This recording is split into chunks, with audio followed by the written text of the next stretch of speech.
Hey there, welcome to LSAT Demon Daily. I'm Ben Olson, that's Nathan Fox. We're the founders of LSATdemon.com and our weekly podcast, Sneaking LSAT. We have an email here from Devin. The topic is, can you get worse at the LSAT? Oh no.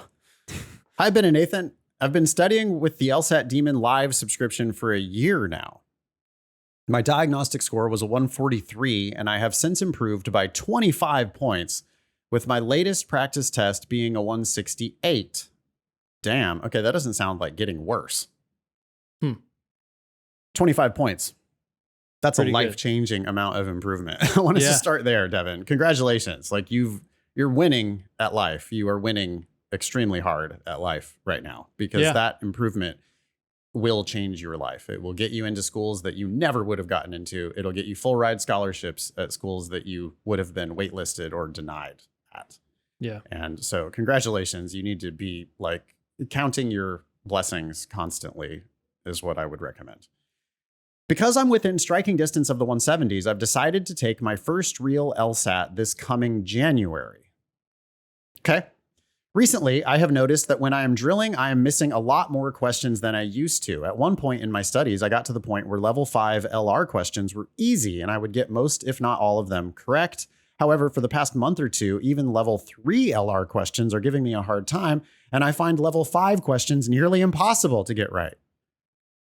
I've also noticed this trend in reading comp, which has always been my strongest section. I have reviewed LSAT Demon lessons to refresh my memory. I've gone to live classes and watched recordings of classes. I thoroughly review a question when I get it wrong until I get the magic click of understanding, and will use the ask button if I need further clarification. I don't do a lot of timed sections or full practice tests, so I don't burn myself out.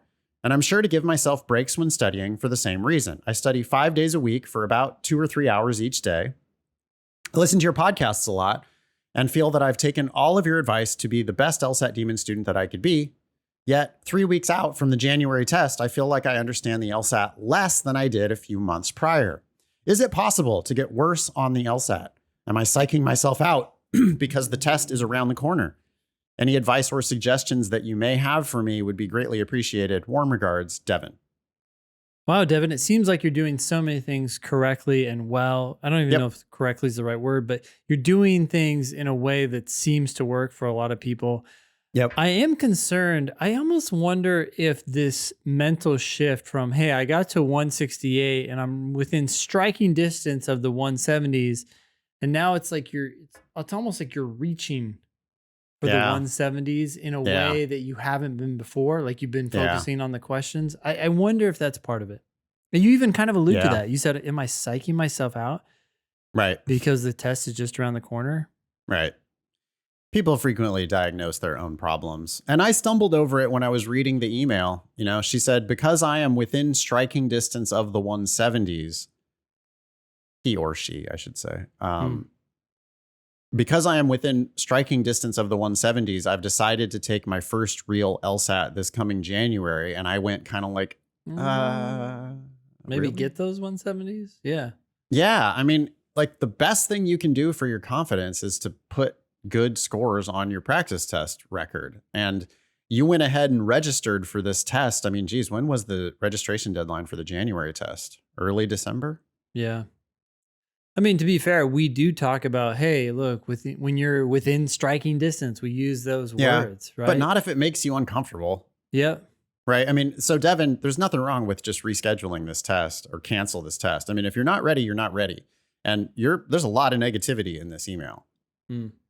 So if you're like, I think you need to change your attitude or change your test date or both. But my prescription would be probably to just take a couple days off and then do a practice test, or take a couple days off and then do timed sections amounting to a practice test, right?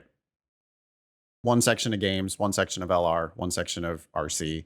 Sure. Add up your score, figure out where you're at. You said your latest practice test was a 168. Well, that's 25 points over your diagnostic. You're not getting worse at the LSAT. You're getting better at the LSAT. Astronomically so. Yeah. It sounds like you're really twisting yourself up here when you're doing your drilling. Devin can't see the difficulty before attempting the question, right? Nope. Okay. All right. Because it sounds a little bit like you might be psyching yourself out where you're like, oh, well, boy, I have no chance on level 5s. Well, but you don't even know what level difficulty the question is while you're doing it. Yeah, the other thing, Devin, here, you could go into your advanced settings and you could, maybe you've already done this, but you could increase the randomness of the difficulty level from the default setting of 20% to 40%. So 40% of your questions have the difficulty level given to you has nothing to do with your skill level. It's random. So it could be level 1, it could be level 5, it could be level 3, 2, 4, whatever.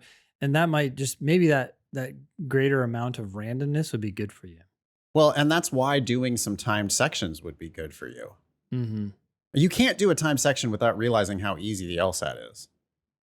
Not if you're doing it the right way, right? Because here's what it looks like to do a section the right way. You hit start. You hit the clock to turn the clock off. I'm going to ignore the clock. In 30 minutes, I'll get a warning that says, hey, you have 5 minutes left. So for the next 30 minutes, I'm not watching the clock at all. Yep. I'm going to start with question number 1. I'm going to read question number 1 carefully. I'm going to read the first sentence of question number 1 carefully. Then I'm going to read the second sentence of question number 1 carefully. If I don't understand the first sentence of question number 1, I'm going to reread it before I read the second sentence of question number 1. And when I get done with question number 1, I'm going to go, yeah, you could put a gun to my head and I got that question right. Like I'm not afraid. I know that the right answer is D or whatever it is because the LSAT's easy. And then I'm going to do that same thing on question number 2 and number 3 and number 4 and number 5. And at some point in the first 10, there might be one that's like, okay, well, this one. Please don't shoot me. Yeah. Well, this one, it's like, I'm not willing to take that gamble, right? Yeah. Yeah. This one, it's like, boy, I'm not 100% sure, but I'm 95% sure on that one. And then as I get deeper into the section, I'm going to have more of those moments, but I'm still going to also have a lot of moments where it's like, nah, there's no way that it's anything other than E or whatever it is. It's just like, no, I've solved it. That's the answer. Yeah. And, that's going to be happening at this level, at somebody who can score a 168. You should feel so confident on like 85%, 90% of all the questions you attempt. There's going to be a little bit of uncertainty on, 10, 15% of the questions.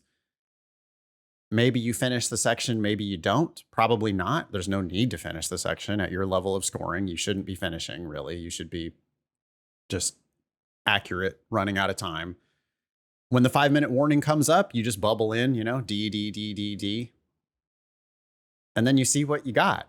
But it's like, I guess the lesson that you learn from doing timed sections is that it's not actually about those level 5 questions anyway. Your score is determined by the level 1, level 2, level 3 questions. Until you are solidly in the 170s. And even then, when you're in the 170s, it's still like 80% of the questions are not level 5 questions. Yeah. Right? There are far fewer of the hardest ones than there are of the easiest ones. There's so many of the very easy questions. Yeah. And so like your problem, I don't know. I think maybe one thing that happens when people drill a lot, and that's why the drilling tool has the randomness built into it, is because if you drill too much, before we had the randomness in there, when you drill a lot, it gets to where the demon is just only ever giving you level 5 questions. And that can be pretty discouraging because it's like, the demon is trying to get you to a point where you're going to miss some questions sometimes. So the demon's giving you all the very hardest questions. And I'm sure that that's actually still happening because Devin's been a student of ours for a while and Devin has been doing a lot of drilling, it looks like. Yeah. And so you are getting some randomness, but I like Ben's suggestion that we maybe increase that randomness so that you get more random questions, like easier questions mixed into your drilling. Because otherwise, like I want you to build the expectation that you're going to get them right. And if you just do nothing but level 5, level 5, level 5, level 5, well, then you're like practicing getting them wrong because you will miss some of those. Yeah. Right. And then that can be discouraging. Yeah. So I would encourage Devin, I think you need to mix in some timed sections. And Ben, do you want to talk again about How do they increase the randomness if they want to increase the randomness in their drilling algorithm? Certainly, you go to your profile page and then you click on advanced settings. And on the advanced settings page, there's a section that says random difficulty. I think that's what it says, random difficulty. And you go into all three of your sections: logical reasoning, reading comprehension, and logic games. And you just move the randomness up from 20%, which is the default, to 40%. Great. Okay. And then you'll start getting some of those easier questions mixed in. Other than that, though, Devin, it is not possible to get worse on the LSAT. I do not think you're getting worse. Are you psyching yourself out? Yes, you are psyching yourself out for sure. There's nothing forcing you to take the test in January. You could always just say, nah, I'll wait. But if you decide that you do want to take it, coming up here on, let's see, it's January 12th this year. You have, a few days. I would say take a few days off and then maybe come back with a timed section, because again, the timed section is just going to start off with like the first 10 questions are just going to be easy and manageable. And that, I think, should help someone like you get back on the horse. Yeah. Email daily@lsatdemon.com if you'd like to ask us a question or share some LSAT or law school admissions news. Thanks for listening.